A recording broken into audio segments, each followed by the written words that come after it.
जैसे कि आप सभी बैंक एम्प्लॉयज को पता है, एआईबीए की एक जो आपकी बहुत ही बड़ी जो कॉन्फ्रेंस है वो बेंगलुरु में 19 से 22 के बीच आयोजित की गई थी, जिसमें यूएफबीयू के जो बड़े बड़े नेता है वो प्रेजेंट हुए थे।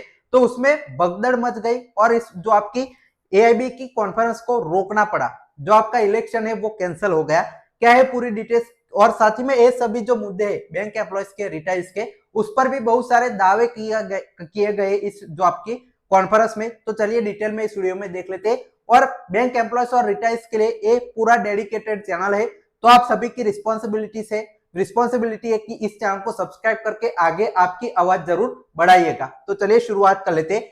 और उससे पहले जेआईबी का, डीबीएफ का अगर आपको कोर्स ज्वाइन करना है, आप अगर बैंक में है या आप तैयारी कर रहे हैं, तो हमारा पूरा कोर्स ले सकते हैं, जिसमें आपका 10,000 प्लस एमसीक्यूज टॉपिक वाइज उसके पीडीएफ नोट्स मिल जाएंगे, कंप्लीट थियरी चारों सब्जेक्ट की मिल जाएगी, चॉइस ऑफ इंपॉर्टेंट क्वेश्चन और आपके 40 नए जो पैटर्न के जेबी के मॉक्स मिल जाएंगे। पूरा पैकेज एक साथ मेरी मेंटरशिप के साथ लाइफ टाइम वैलिडिटी के साथ 499 में ज्वाइन करने के लिए इस नंबर पर कॉल, व्हाट्सएप या टेलीग्राम करके अभी ज्वाइन कर लीजिए। लाइफ टाइम इसकी जो वैलिडिटी है वो रहेगी। अब चले जो वीडियो के टॉपिक पर वापस आते, क्या ये पूरा मुद्दा है, कब से शुरू हुआ वो देखते हैं। तो देखिए, आपकी all India bank employ association के यहाँ पे जो है 80 साल पूरे होने पर 30वीं जो कॉन्फ्रेंस है 19, 20, 21, 22 अप्रैल 2026 को बेंगलुरु में रखी गई थी, जिसमें बहुत सारे यहाँ पे 3 से 4 हजार लोगों ने हिस्सा इस कॉन्फ्रेंस में लिया था, जो आपके 4 दिन के लिए ये आयोजित की गई थी। सबसे पहले जो 19 को आयोजित जो आपकी हुई थी, स्टार्ट हुई थी, तब जो सीएचवी सर है, जो आपके एआईबीए के जीएस है, उन्होंने बड़ा अपना जो भाषण है 2 घंटे का दिया था 19 अप्रैल को। उसमें आपका 13 BPS, 5 days banking, pension operation, bank PLI, एक्सप्रेशा और बहुत सारे बैंक एम्प्लॉयज रिटायर्स के मुद्दे, साथ ही में अलग से जो आपके दूसरे मुद्दे जो आपके जैसे लेबर कोड, वो सारे मुद्दों पर उन्होंने 2 घंटे का बड़ा जो भाषण है वो दिया था, जिसकी समरी मैंने बनाई थी अपने चैनल पर।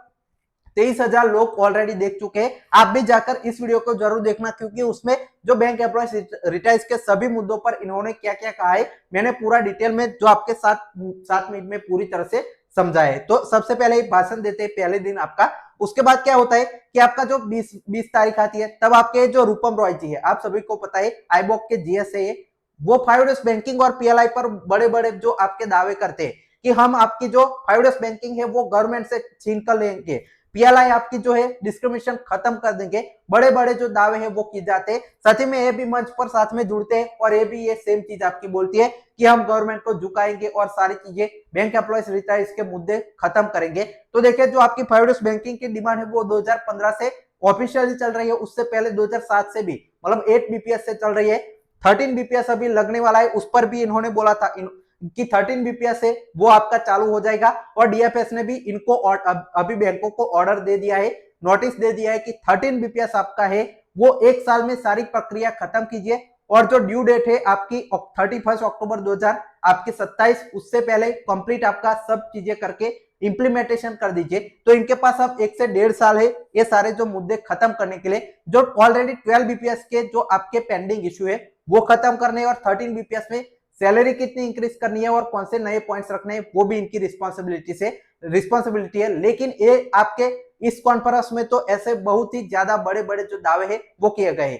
पेंशन ऑपरेशन पर भी बहुत ही ज्यादा इन सभी ने बोला है, जो बाकी सारे नेताओं ने, कि ये इन्होंने क्या बोला पेंशन ऑपरेशन पर, कि पेंशन ऑपरेशन का पहले तो आपका जो है वो रेगुलेशन नहीं है, तो रेगुलेशन हम डालेंगे।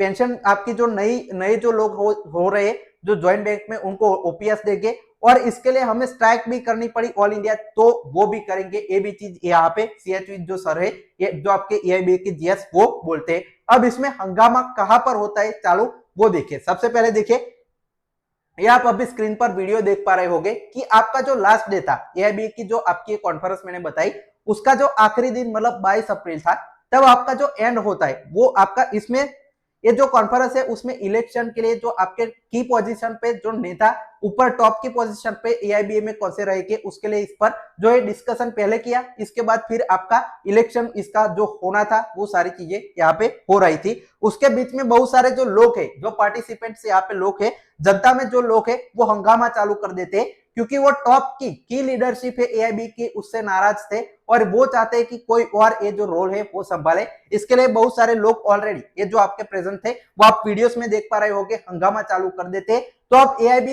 ये के जो जीएस है और बाकी सारे जो डेलीगेट्स है, जो नेता लोग थे, उन्होंने फिर डिसाइड किया कि ये सारा जो हंगामा हो रहा है, इसलिए हमें जो आपकी कॉन्फ्रेंस है उसमें इलेक्शन के बिना ही अभी रोक देनी पड़ेगी और ये जो आपके नेता पहले बने हुए थे वही अब कंटिन्यू रहेंगे। मतलब जो सीएचवी सर है वो बाकी जैसा था वैसा ही अभी, जब तक इसका आगे नहीं बढ़ता है कुछ तब तक वही लोग फिर से जो नेता है वो रिटर्न करेंगे अपनी पोजीशन। तो ये सारे लोगों ने यहाँ पे हंगामा मचा दिया।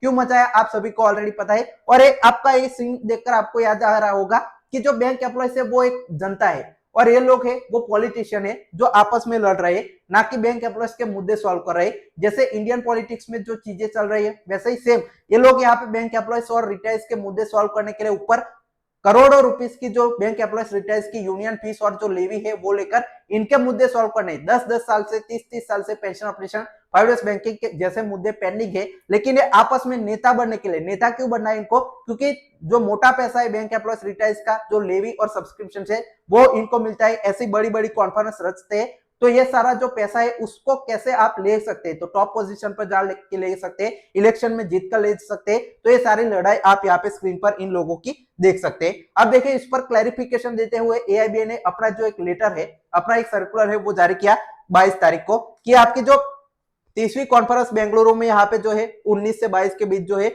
वो चल रही थी। इसमें हुआ क्या कि यहाँ पे जो आपके 3300 प्लस लोग जुड़े, साथ ही में यहाँ पे ब्लड डोनेशन हुआ, बाकी प्रोग्राम अच्छा हुआ। 21 अप्रैल को जो है वो डेलीगेट्स का यहाँ पे जो 55 डेलीगेट्स का जो डिस्कशन पहले 21 को हुआ, फिर 22 को यहाँ पे डिस्कशन कंटिन्यू हुआ। और यहाँ पे देखिए unfortunately a section of participants start and disturbing the proceeding and hence the presiding adjourned the proceeding. मतलब कुछ यहाँ पे लोगों ने इसको जो इंटरप्रेट किया, डिस्टर्ब किया इस सारी जो चीजें वीडियो में जैसे आप सभी ने देखा, तो हमने इसको रोक दिया। In this background the office bearer made unanimously decide that having regard to the continued disruption to the proceeding announcement of presiding adjournment the delegate session the conference been adjourned signed die until further notice। मतलब इन्होंने कहा कि हम जो office में लोग फिर से मिले और हमने डिसाइड किया कि इसको अभी रोका जाए और बाकी चीजें जैसी थी वैसे ही रखी जाए। तो ये सारी चीजें यहाँ पे कैसे हंगामा मचा और क्या क्या चीजें इस कॉन्फ्रेंस में पूरी तरह से हुई बैंक एम्प्लॉयज और रिटायर्स के बीच, वो पूरा मामला था। आपको इसके बारे में कोई भी डाउट है तो कमेंट सेक्शन में जरूर बताइएगा। जेआईबी बैचेस का लिंक और जो डिटेल्स है वो डिस्क्रिप्शन में आपको मिल जाएगी, ज्वाइन करना ना भूले। Final text watching.